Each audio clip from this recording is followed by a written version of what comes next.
there, I am Ryan Goodson with New Moon Telescopes, and this is our latest telescope.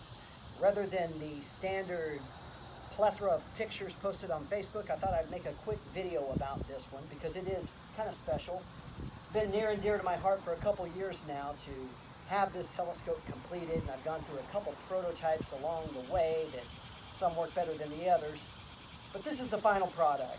So what we have is a Newtonian style, truss style, tube style telescope that is made for people who are in a wheelchair. Now the way this works is the eyepiece is located at the telescope's center of rotation.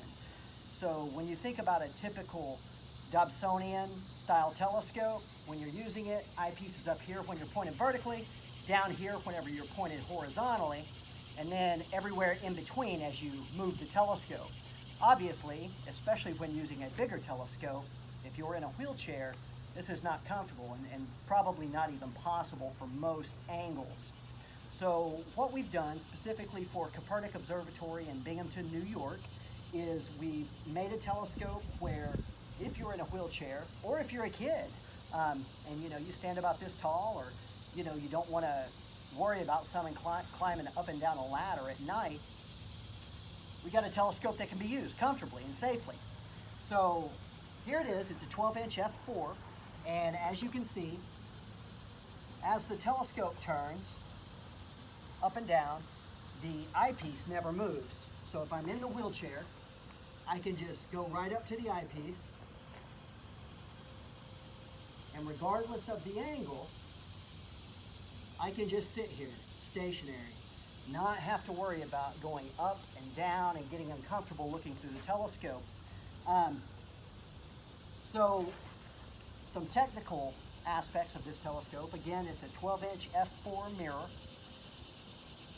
We have basically our collapsible truss system, a counterweight on top to counterbalance the mirror. Collimation is still as straightforward as it ever is. So you just collimate. Turn the scope so you can see. We've got a curved vane spider in here, and then we've got your 3 collimation knobs. You would just use your hands to collimate this. And then of course, down at the primary end,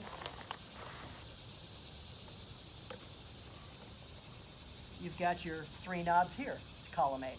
So collimation is straightforward, simple. Movements are very, very smooth. And another added benefit to a telescope like this is you can load this focuser down. So if you put this on a equatorial platform, you could put a large camera on this, or you could do any type of Barlow combination you want to. You never have to worry about balance, because this is the exact center of the teeter-totter, basically. Put as much as you want on this focuser, at least as much as the focuser can hold. And this is a dual-speed moonlight focuser. So yeah, that's the telescope. Very excited about this. Delivering it this week.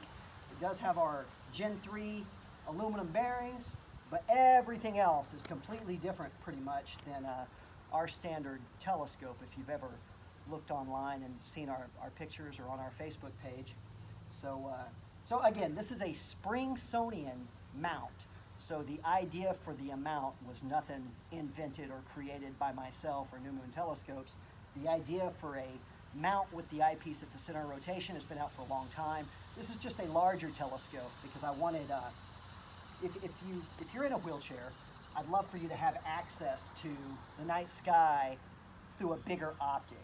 And of course, we could go as big as you could dream of nowadays as the opticians are able to make faster and faster mirrors competently. We could go significantly faster. So this is a 12-inch f4, so a paracore would be a good idea.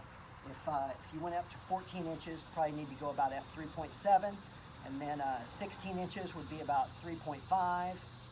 20 inches, probably need to go sub f3 at that point. So now we're getting extremely fast. Still possible, still doable, but keep in mind, these mounts are not made to be lightweight. It needs to be very, very rigid, since it's going to be used at a public observatory. There's going to be a lot of kids around, so it can't be dangerous. So that being said, making an ultralight or ultra portable was never the goal on this project. It was make it comfortable, make it safe, make it easy to use. So that's what we have here. So once again, thank you for watching. Please check out our Facebook page and look at the newest photos of our latest telescope builds.